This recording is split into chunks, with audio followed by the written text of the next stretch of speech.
A very good evening to all of you, ladies and gentlemen. You are all by now familiar with the brutality and the dastardly manner in which 26 innocent lives were prematurely terminated at Pahalgam on the 22nd of April. When you combine those horrific scenes and the pain of the families that the nation witnessed with numerous other recent terrorist strikes on our armed forces and defenseless civilians, we knew that the time had arrived to make yet another compelling statement of our resolve as a nation. Operation Synindhur was conceptualized with a clear military aim to punish the perpetrators and planners of terror and to destroy their terror infrastructure. What I do not state here, of course, is the often stated determination of India and its intolerance to terror. It set into motion a very diligent and microscopic scarring of the terror landscape across the borders and the identification of terror camps and training sites. The locations that emerged were numerous, but as we deliberated more, we realized that some of these terror hubs were now bereft of any presence and had preemptively been vacated, fearing retribution from us. There was also a term of reference and our own binding, self-imposed restriction to target only terrorists and thus prevent collateral damage.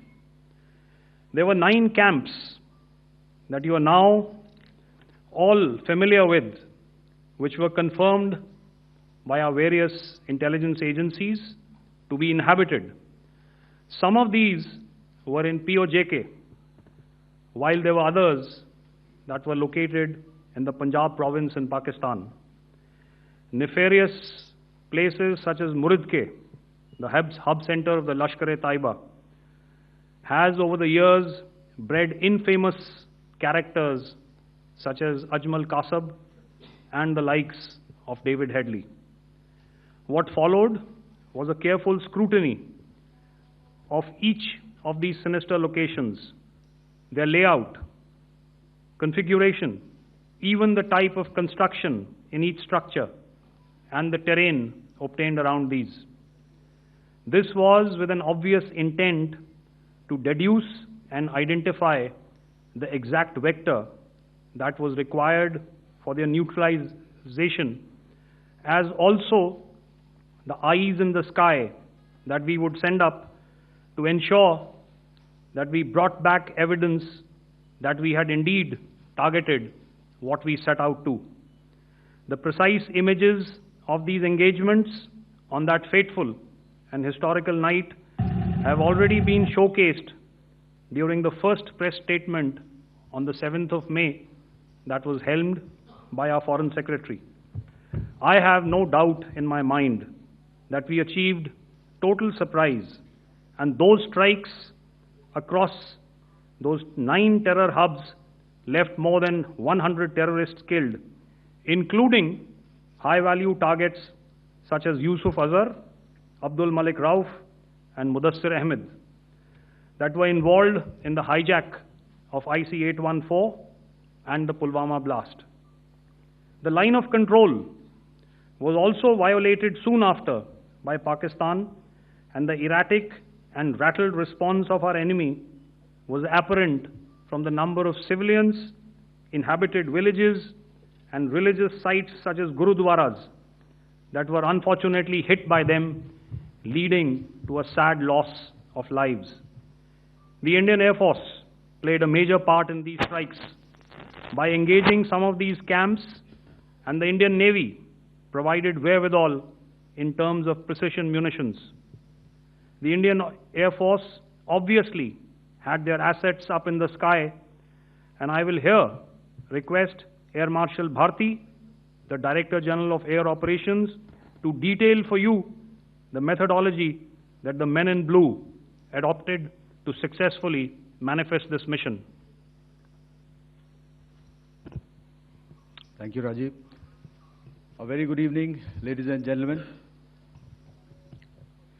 It indeed is a difficult time that we have to come here like this and brief you.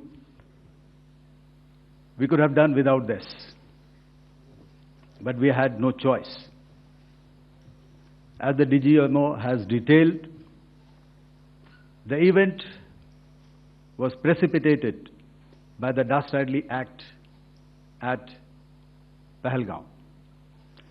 The sequence of events have already been detailed. We carefully selected the targets, and out of the 9 selected targets, the target systems that were given to the Indian Air Force were the notorious training camps at Bahawalpur and Muridke, these being further from the international boundary. Through critical target system analysis, we analyzed what was to be done to annihilate these targets and plan to engage these targets with precision air-to-surface guided munitions so as to avoid collateral damage. The modalities of planning process I will not go through at this instant. However, what I would like to show you is the results that we achieved through our targeted airstrikes. Could I have the second slide, please?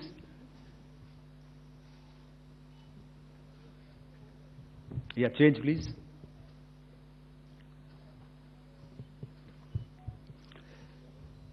Okay. This is what the terror infra at Muridke looks like. If you see, north is as indicated, and to the right is east, where the international boundary lies. Could we have the next slide, please?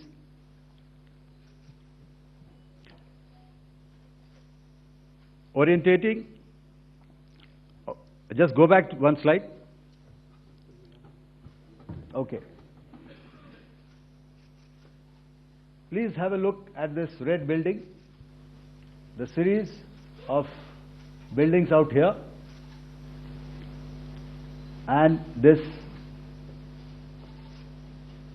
empty ground. Next. If you relate, the empty ground is here, and you see this is the first weapon that is impacting. This is the impact point number 1 on Muridke training camp with our precision guided weapons on early morning 7th. Next, please. Keep your eyes glued for the second weapon coming in and the second impact on the selected target point. Next slide, please.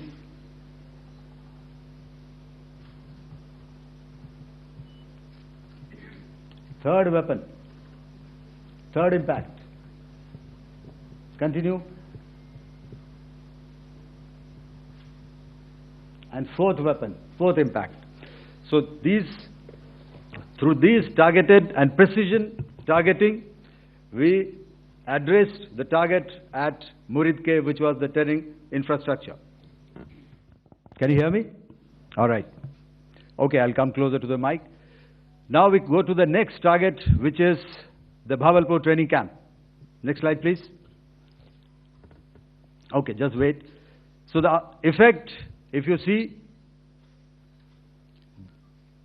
the impact point, if I can point out, this is the impact point. The ammunition has gone through the roof and it has created a blast inside, the photographs of which you would have, all of you would have seen.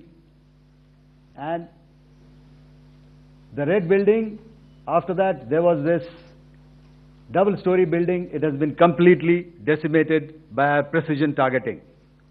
Next, please. The target system which was in the north, a series of buildings I will show you how it looked. Next. Completely destroyed by our precision targeting. Next. Now coming to Bahawalpur, this is the target complex that we are dealing with, a fairly large target complex. So we had to carefully choose the points that we needed to address, which were high value and which would meet our stated objectives of eliminating the terrorists. I would like to draw your attention to this red canopy, and in relation to that, I would cover the targets. One target system is a series of buildings here, other one here, and other one out here. Next slide, please. This is how it looked before, and this is how the building looked after the impact of the weapon. And orientation in relation to this red canopy, you can see here. Next, please. Before, next, and after.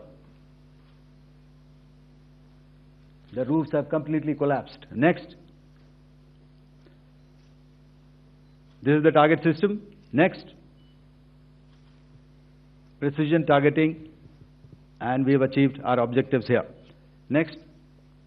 All right. So that was what we did on the 7th. Our objective was to address these two terrorist camps, and that we did with precision. And thereafter, we maintained a robust air defense posture, because remember, our objective was to target the terrorists and terrorist infrastructure, not any other infrastructure, not the Pakistani military, not the Pakistani any other infrastructure. So that is what we have maintained on the 7th of May. However, what we saw in the evening of 7th of May, we were saturated with a raid of Pakistani unmanned aerial vehicles and small drones. And these came in waves in our civilian areas, over our military installations, and all of them were successfully intercepted.